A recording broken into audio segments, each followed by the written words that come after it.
Hello বন্ধুরা, আমি Priya. Welcome to my channel. আজকে আমি তোমাদের সঙ্গে শেয়ার করব পারফেক্ট অনুষ্ঠান বাড়ির মতো খেজুর আমসত্ত্ব দিয়ে টমেটো চাটনির রেসিপি। পুরো ভিডিওটা দেখতে থাকো, আশা করি তোমাদের খুব ভালো লাগবে। চলো তাহলে আজকের ভিডিওটি শুরু করা যাক। প্রথমেই আমি এখানে বেশ কয়েকটা টমেটো ছোট টুকরো করে কেটে রেখেছি, কিছুটা খেজুর ছোট টুকরো করে কেটে নিয়েছি, আমসত্ত্ব কিউব করে কেটে রেখেছি। গ্যাসে কড়াই বসিয়ে দিয়ে দিচ্ছি বেশ কিছুটা পরিমাণে সর্ষের তেল। তেল হাই হিটে ভালো মতো গরম করে ফোড়নে দিয়ে দেব হাফ চা চামচ পরিমাণে 5 ফোড়ন আর একটা শুকনো লঙ্কা।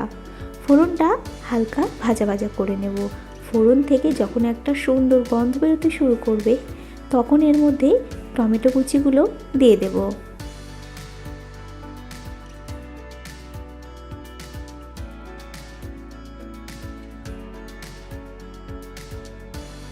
গ্যাসের ফ্লেমটা হাইতে রেখে টমেটোগুলো বেশ কিছুক্ষণ সময় ধরে ভেজে নেব।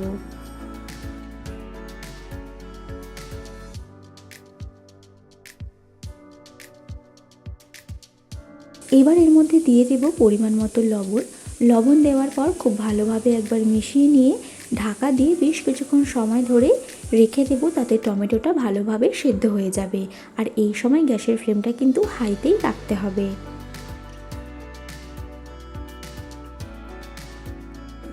ফিরে এলাম প্রায় 4 থেকে 5 মিনিট পর। দেখো টমেটোগুলো কিন্তু বেশ ভালোই সেদ্ধ হয়ে গেছে, আর টমেটো থেকে যে জলটা বেরিয়েছিল সেই জলটাও কিন্তু মোটামুটি শুকিয়ে এসছে। এবার এর মধ্যে দিয়ে দেবো একদম সামান্য পরিমাণ হলুদ গুঁড়ো। হলুদ গুঁড়োটা খুব বেশি দেবো না, একদম সামান্য পরিমাণ দিলাম। হলুদ গুঁড়োটা দেওয়ার পর খুব ভালোভাবে মিশিয়ে নেব। এবার দিয়ে দেবো 1 বাটি পরিমাণে চিনি।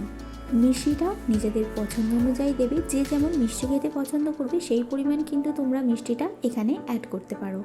চিনি দেওয়ার পর খুব ভালোভাবে একবার মিশিয়ে নিয়ে গ্যাসের ফ্লেমটা মিডিয়ামে রেখে আবারও ঢাকা দিয়ে 5 থেকে 7 মিনিট সময় ধরে রান্না করে নেব। এতে চিনিটা কিন্তু ভালোভাবে গলে যাবে আর টমেটোটাও ভালোভাবে সেদ্ধ হয়ে যাবে।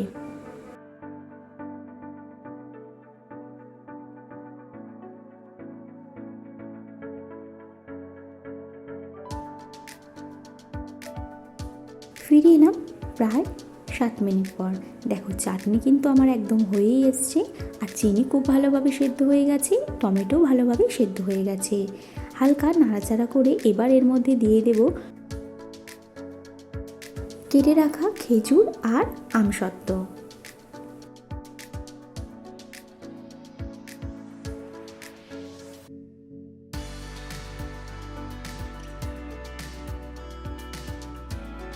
আর দিয়ে দিচ্ছি কিছুটা কিশমিশ। তোমরা এখানে কাজু বাদাম ব্যবহার করতে পারো, আমি কাজু বাদামটা দিলাম না। আবারও ভালোভাবে মিশিয়ে নিয়ে দিয়ে দেব 1 চামচ পরিমাণে পাতিলেবুর রস। পাতিলেবুর রস দিলে চাটনিটা একটু টকটক হবে। তোমরা এখানে তেঁতুল জলে ভিজিয়ে তেঁতুলের পাল্পটা দিতে পারো। আবারও ভালোভাবে মিশিয়ে নিয়ে ঢাকা দিয়ে গ্যাসের ফ্লেমটা একদম লোতে করে দিয়ে আরও মিনিট 2 সময় ধরে রান্না করে নিলেই তৈরি আমাদের অনুষ্ঠান বাড়ির মতো টমেটো চাটনির রেসিপি। রেসিপিটি যদি তোমাদের ভালো লাগে তাহলে লাইক কমেন্ট শেয়ার করে দিও, আর এরকমই নিত্য নতুন রেসিপি পেতে আমার চ্যানেলটা সাবস্ক্রাইব করার অনুরোধ রইল। সবার আগে আমার ভিডিও নোটিফিকেশান পেতে পাশে থাকা বেল আইকনটা অবশ্যই প্রেস করে দিও। সবাই ভালো থেকো, সুস্থ থেকো। আবার হাজির হব নতুন কোনো রেসিপি নিয়ে।